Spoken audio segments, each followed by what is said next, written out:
And thank you so much. Okay, President Trump said that meetings are back underway concerning a summit with North Korean leader Kim Jong-un. This has been an on-again, off-again scenario, which might be on again, especially with news coming this morning that a high-ranking North Korean official is on his way to the United States to talk about logistics. So I want to bring in international relations expert Yvonne Davis because, boy, is there a lot to talk about. Good to see you again. So good to see you. A pleasure to have you. Yes. We were talking before. I am not as interested in the will it or won't it.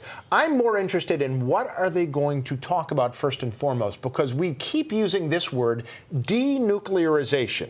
And there's a reason why they're using that as opposed to disarmament or something else, because my understanding is that that word means many different things to different people. So what are they going to talk about, and are they going to be on the same page? Well, I think there's that chess game that's being played by both leaders. Now, we have to give Kim Jong-un a world leader status now because he's achieved something that no leader, his father and grandfather, could not achieve, meeting with the leader of the free world. Yes. And so the other thing he's achieved is legitimacy, whether anyone wants to accept it or not. The whole world is watching, to pull a term from the 1960s that was used during the protest movement. And so what we have right now is that he is not going to denuclearize 100%. He's going to take down and destroy what you saw on television last week, that he blew up the tunnel, he blew up where, he blew that up. But then what we see right now is that what can he use as a bargaining chip to be able to start to get these sanctions lifted and have more economic relief?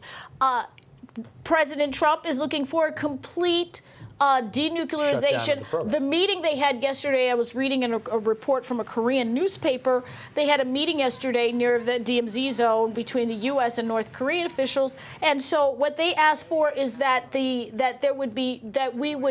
United States would ask North Korea to ship their nuclear weapons out of North Korea into Europe. Of course, they said not at all. They're not going to do that. And that's where it ties into that whole Libyan model, because that's what Muammar Gaddafi did. He got rid of his unconventional weapons. And then the U.S. got rid of him. His nascent plan, and it ultimately led up to that because he had the belief that he was considered a rogue leader, a terrorist. He wanted to get back in and be welcomed back into the international community. And then ultimately he was killed. So that was rejected. That whole John Bolton thought process just rejected by the North Koreans. What they would like to see is more of the Iran nuclear model, where they keep what they have or do something else. But they have a bomb. They have something that works. He feels comfortable right now. So what they will discuss, it's unclear completely, except for we have a lot of television optics. But the process towards a treaty or an agreement may take years ultimately if you were to do this.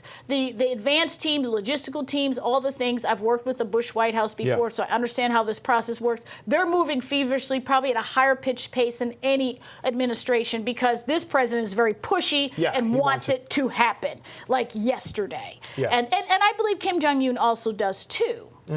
Yeah, which is why I think there's every reason to believe it will happen at some point, June 12th or some later date.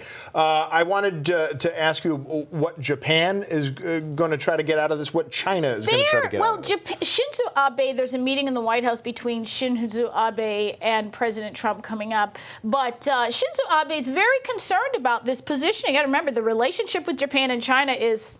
The relationship between North Korea and Japan is bad. So you're having a situation where actually the Japanese reported to the UN and to Washington that China's secretly, sending ships and offloading products and goods to the North Koreans and saying that they're adhering to the sanctions agreement, which they're questioning that they're not doing that. And then the key is Xi Jinping. He is the hegemonic leader in the region. He wants to maintain that power. So you had the first meeting and then that secret meeting.